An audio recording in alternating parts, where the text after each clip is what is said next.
Get ready for the adrenaline rush because we start with a moment of pure, chaotic brilliance.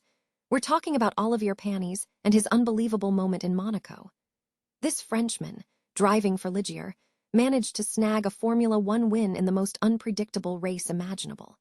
We dive into how Olivier Panis, despite starting way down the order, defied the odds and snatched victory from the jaws of disaster in the chaotic Monaco Grand Prix. You won't believe the drama that unfolded on that wet, rain-soaked street.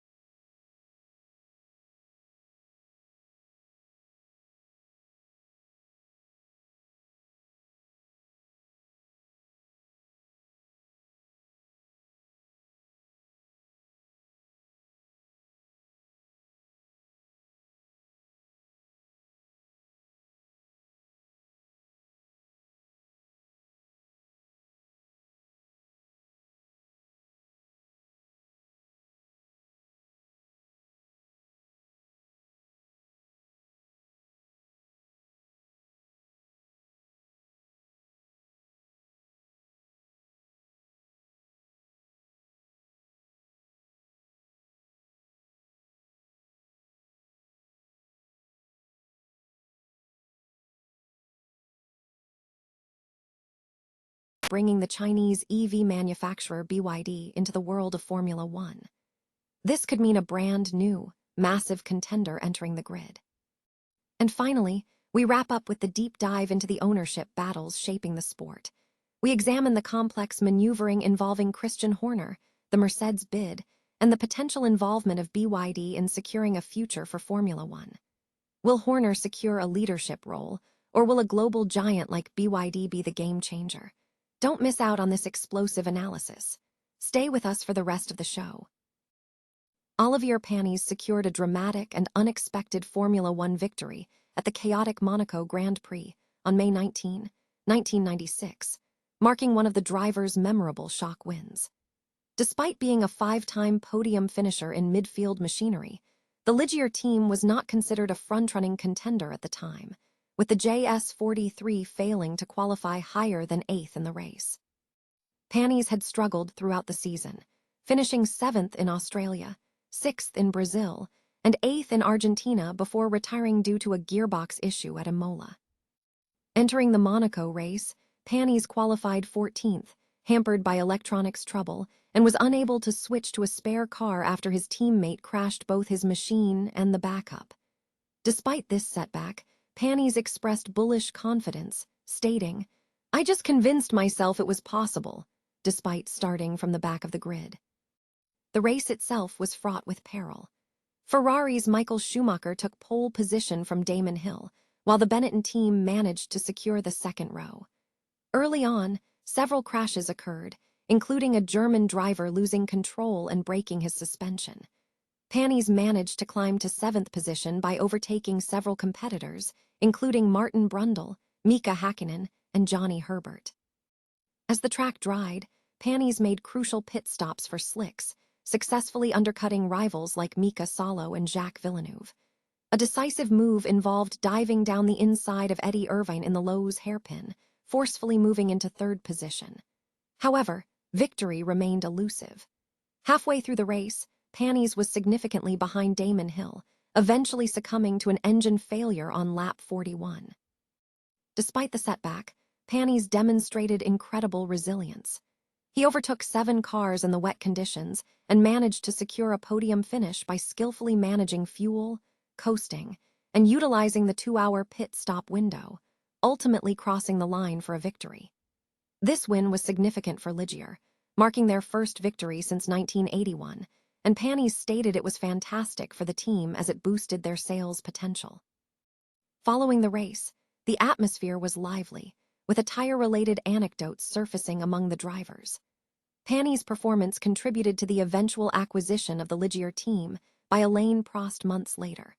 While Panis' momentum was eventually broken by a serious Montreal crash in 1997, his Monaco triumph cemented his status as a significant figure in French motorsport history, prompting ongoing questions about who would succeed him. The narrative of unlikely success continued, culminating in Pierre Gasly's later victory for France in 2020, suggesting a shift in the national motorsport landscape.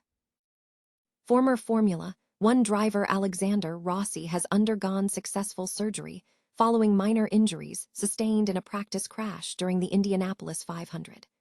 The incident occurred during post-qualifying practice on Monday, when Rossi's number 20 Ed Carpenter Racing Chevrolet lost control at turn 2, spun off, and violently impacted the wall rear first.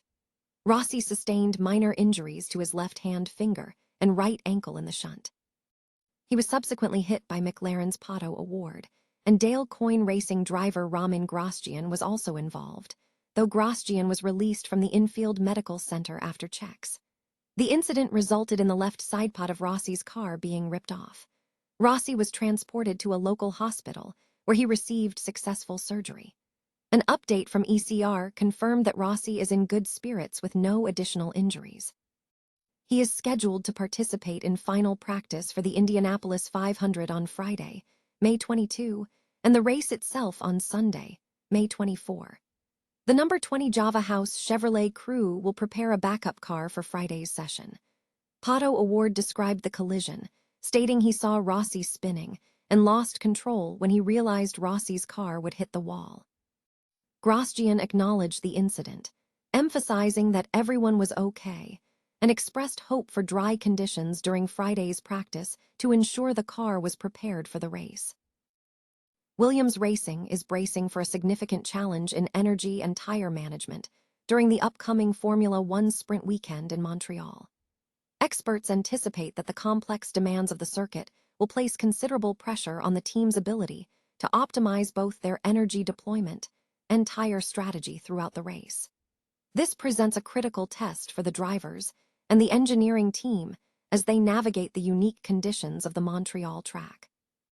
Christian Horner's potential next Formula One venture is drawing intense speculation, with reports linking him to a major automotive giant, BYD. This interest stems from recent high-level discussions between Horner and BYD Vice President Stella Lee, following BYD's expressed desire to enter Formula One as a new participant, potentially becoming the 12th team in the sport.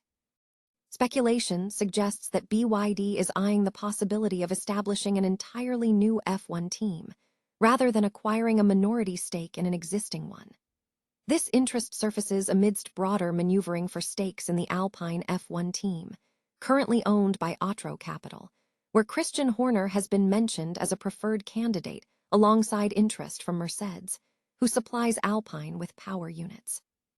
While Renault Group's Flavio Briatore has acknowledged interest from both Horner and Mercedes, the Alpine team has remained silent, citing ongoing discussions between current stakeholders and interested parties.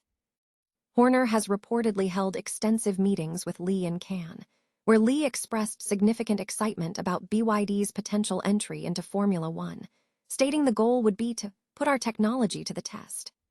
Lee has previously confirmed discussions with Formula One Group CEO Stefano Domenicali, emphasizing F1's passion and culture. BYD, now a global leader in electric vehicles and battery technology, is positioned as a formidable contender. The company is focusing on leveraging its technological prowess, particularly in battery technology, to enter the high-performance motorsport arena. Horner himself is actively exploring new leadership opportunities beyond his Red Bull roles.